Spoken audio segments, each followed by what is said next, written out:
नमस्कार, मैं हूं आपके साथ मयंक। देखिए, मैं आपके साथ आज ईरान के एक ऐसे जनरल की बात करना चाहता हूं जिनको लेकर कहा जाता है कि उनकी बहादुरी की कोई मिसाल नहीं थी। देखिए, मैं बात करना चाह रहा हूं जनरल कासिम सुलेमानी की। कासिम सुलेमानी का मतलब है एक ईरान का ऐसा शेर जिससे अमेरिका और इजराइल थर-थर कांपते थे। ईरान का वो जनरल जिसका नाम लेते ही जो दुश्मन थे वो सरेंडर कर दिया करते थे। ईरान का वो हीरो जो आज भी दिलों पर राज करता है। जी हाँ, कासिम सुलेमानी। देखिए, मैंने आपको पहले भी बताया कई बार कि फ्राइडे के दिन मैं मॉस्क में अपने कुछ दोस्तों से मुलाकात होती है मेरी। उनसे मेरी जब पिछले फ्राइडे को चर्चा हो रही थी, उस दौरान वहाँ पे मौजूद एक शख्स ने मुझसे कहा कि अगर मेजर जनरल कासिम सुलेमानी होते अगर, तो इसराइल को वो जवाब देते कि इसराइल दूसरी बार हमला करने के लायक नहीं रहता। तो वहाँ से मेरे दिमाग में ये बात आई कि एक बार ये कासिम सुलेमानी जो हैं, इनके बारे में डिटेल से चीज़ें आपके सामने रखी जाएं। देखिए, कासिम सुलेमानी जो है ईरान के किरमान इलाके के रहने वाले थे और उन्होंने ईरान में कुद्स जो फोर्स है उसकी स्थापना की थी। उन्होंने कुद्स फोर्स बनाई थी। और आज भी देखिए, 2020 में जो है अमेरिकी हमले में इनकी डेथ हुई थी, लेकिन आज भी जब उनकी डेथ एनिवर्सरी मनाई जाती है, अभी हाल ही में हुआ था, तो इमाम खुमैनी ग्रैंड मुसल्ला जो मस्जिद है, वहाँ पे हज़ारों लोग ईरान में जमा हुए। उनके हाथों में कासिम सुलेमानी जो थे उनकी तस्वीरें थी और उनके नारे लग रहे थे उनके समर्थन में। और खुद ईरान के राष्ट्रपति जो है मसूद पेजिशकियान, वो वहाँ पे मौजूद थे। आप सोचिए कि कितने बड़े पैमाने पर ईरान में लोग उन्हें पसंद किया करते थे। अब आप कासिम सुलेमानी की जब बात करते हैं, ईरान में उनका क्या इंपॉर्टेंस था। एक बात तो देखिए, अली खामेनी साहब के सबसे करीबी कमांडर माने जाते थे कासिम सुलेमानी। कोई भी फैसला अली खामेनी साहब लेते थे तो उनसे चर्चा करके लिया करते थे। कुद्स जो फोर्स है ईरान की, वो उसके चीफ थे। और देखिए, ये जो कुद्स फोर्स थी, असल में कासिम सुलेमानी एक ऐसे जनरल थे जो ईरान के विदेशों के जितने मामले थे उनको वो खुद हैंडल किया करते थे। कुद्स फोर्स का काम ये था कि इराक में, इजराइल में, पूरे मिडिल ईस्ट में जहां जहां ईरान के इंटरेस्ट को कोई नुकसान पहुंचाने की कोशिश करता, तो कासिम सुलेमानी की कुद्स फोर्स जो है वो उन्हें जवाब देती। इसीलिए कुद्स फोर्स का इतना ज़्यादा इंपॉर्टेंस जो है वो बढ़ गया था। जहां जहां ईरान को किसी ने नुकसान पहुंचाया, कासिम सुलेमानी के नेतृत्व में कुद्स फोर्स ने जो है उसको जवाब दिया। पूरे मिडिल ईस्ट में कहा जाता है कि हमास और हिजबुल्लाह जैसे कई संगठन जो हैं, उन्हें मजबूत करने में जो असली भूमिका थी, वो भूमिका कासिम सुलेमानी और कुद्स फोर्स की थी। कासिम सुलेमानी सिर्फ एक कमांडर नहीं थे, वो पूरे मिडिल ईस्ट में ईरान के प्रभाव को, दबदबे को बढ़ाना चाहते थे। उन्होंने एक विजन के साथ ईरान की आर्मी को आगे बढ़ाया, चाहे वो नेवल फोर्सेस हो, आर्म फोर्सेस हो, एयर फोर्स हो, सबको आगे बढ़ाने का काम उन्होंने किया।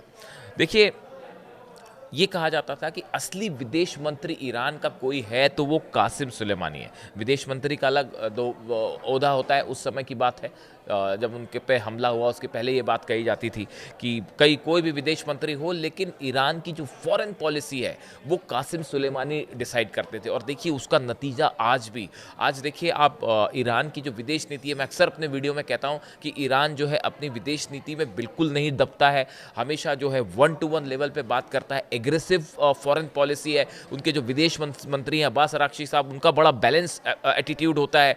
ये जो क्वालिटीज़ हैं, ये कासिम सुलेमानी ने जो फाउंडेशन रखी उसके ऊपर बिल्ड की गई है।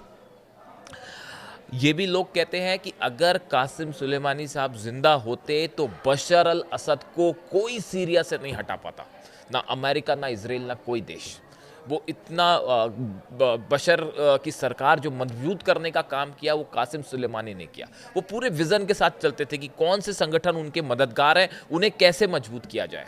हिजबुल्लाह पे जिस तरह से अटैक हुए, अगर कासिम सुलेमानी होते, लोग ऐसा कहते हैं, तो हिजबुल्लाह आज कहीं मजबूत स्थिति में होता, हमास मजबूत स्थिति में होता। और कहा तो ये भी जाता है कि गजा में जो बम्बार्डमेंट हुआ, अगर कासिम सुलेमानी जिंदा होते, ऐसा बिल्कुल नहीं होने देते। और ईरान की फॉरेन पॉलिसी, ईरान का एग्रेशन पहले के मुकाबले ज़बरदस्त होता और हो सकता है गजा को लेकर जंग भी कर जाते। वो इस तरह की बातें उनके लिए जो है लोग करते हैं।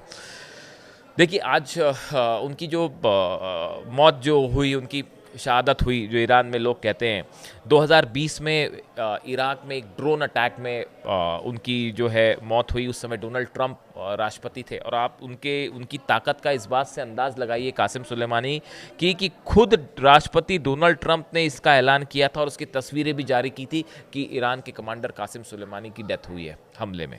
और MQ-9 ड्रोन था जिससे उनके काफिले पर हमला किया गया। 2 मिसाइल्स फायर की गई थी और वो मिसाइल्स जो हैं वो उनके काफिले के ऊपर गिरी और उनकी जो है उसमें मौत हो गई। एक हेल फायर थी और R9X, ये 2 मिसाइल्स थी जो अमेरिका ने फायर की थी और MQ-9 ड्रोन जो था उससे फायर की गई थी। इन मिसाइल्स के हमले में उनकी डेथ हो जाती है। उसके बाद जो है ऐसा बताया जाता है कि जब उनकी डेथ हो गई उसके बाद ईरान में इतना ज़बरदस्त गुस्सा था कि ईरान एक प्रकार से अली खामेनी साहब ने, उनके कमांडर्स ने जो है वो उनकी जो बेटी हैं जैनब, उनसे वादा किया था कि बदला लिया जाएगा और ऐसा करारा बदला लिया जाएगा कि अमेरिका हमेशा याद करेगा। देखिए 5 तारीख को उनकी मौत होती है 2020 में, जनवरी में। उसके 3 दिन बाद 8 तारीख को, 8 जनवरी 2020 को रात को 1 बजे ईरान ने 17 मिसाइल्स फायर की थी अमेरिकी एयरबेस पे जो कि इराक में मौजूद है। और बताया जाता है कि उस हमले में जो अल असद एयरबेस है इराक का, जो कि अरबों डॉलर से अमेरिका ने बताया था, पूरी तरह तबाह हो गया। एक भी वहाँ पे फाइटर प्लेन जो मौजूद था वो नहीं बचा। जितने हेलीकॉप्टर्स थे वो सब तबाह हो गए। पूरी जो रनवे होता है वो गड्ढों में तब्दील हो गया। इतना ज़बरदस्त हमला किया था ईरान ने बदला लेने के लिए कासिम सुलेमानी का। इसके बाद दूसरा अटैक हुआ सिर्फ असद एयरबेस पर, अल असद एयरबेस पर ही नहीं, इसके अलावा दूसरा जो अटैक हुआ वो इरबिल में हुआ। वहाँ पे भी जो अमेरिका का एयरबेस है उस पर हमले किए गए। उस पर भी जो है वो 5 मिसाइल्स दागी गई। और ईरान की मीडिया ने दावा किया था कि इसमें 80 अमेरिकी सैनिकों की मौत हुई। हालांकि इस बात को लेकर अमेरिका ने कभी कोई बात क्लेम नहीं करी, लेकिन ईरान में ये चर्चा थी कि 80 अमेरिकी सैनिक मारे गए और पूरी तरह से ये एयरबेस, दोनों एयरबेस पूरी तरह तबाह हो गए थे। ज़बरदस्त तबाही मची थी। उसके बाद अमेरिका को फिर से इनको बनाने में काफ़ी खासी मशक्क़त करनी पड़ी। और इसके बाद जब 10 घंटे बाद जब ये हमले दोनों हो गए, उसके 10 घंटे बाद अली खामेनी साहब बाहर आए थे और उन्होंने ये कहा था कि ये अमेरिका के मुंह पर करारा तमाचा है हमारी ओर से। इस तरह की बात कही थी, उनका बयान सामने आया था। देखिए कासिम सुलेमानी जो है, मैंने आपको शॉर्ट में बताया कि क्या इनकी ईरान में भूमिका थी, कैसे इन्होंने ईरान की मिलिट्री को, ईरान के वॉर स्पेस को, वॉर के तरीके को पूरा शेप किया। वो इतने ज़्यादा उनकी बहादुरी की मिसालें दी जाती हैं कि अगर किसी ने ईरान पर हमला किया तो वो कहते थे कि तुरंत जवाब देंगे बिना देर किए, और आज भी ईरान उसको फॉलो कर रहा है। देखिए 12 दिन की जंग में यही हुआ। यमन में, लेबनान में कई लड़ाकों की फौज बनाई गई है जिनको सीक्रेट तरीके से ज़रूरत पड़ने पर इस्तेमाल होती है और इसको कासिम सुलेमानी फोर्स कहा जाता है। यानी देखिए जो कासिम सुलेमानी ने फाउंडेशन रखी उसी पे आज भी ईरान की मिलिट्री काम कर रही है, एयरफोर्स काम कर रही है, IRGC काम कर रही है। और यही वजह है कि अमेरिका, यूरोप, इजराइल मिलकर भी ईरान को हरा नहीं पाते। इजराइल हमले करता है लेकिन ईरान हारता नहीं है। पूरी दुनिया अगेंस्ट हो जाए फिर भी ईरान जंग करता है। और चाहे न्यूक्लियर डील हो, चाहे यूरेनियम एनरिचमेंट हो, चाहे मिसाइल पावर हो, किसी बात को लेकर ईरान झुकने को राजी नहीं। ईरान का कहना हम बम नहीं बना रहे, हम किसी पे हमला नहीं करेंगे, लेकिन हमें अपनी रक्षा का पूरा अधिकार है और हम इस पे कायम रहेंगे। कहा यह भी जाता है, जैसा मैंने पहले कहा, कि कासिम सुलेमानी होते तो आज गजा की ये हालत नहीं होती। बहुत ही इंटरेस्टिंग कहानी है जनरल कासिम सुलेमानी की, आप भी पढ़िएगा। Thank you so much.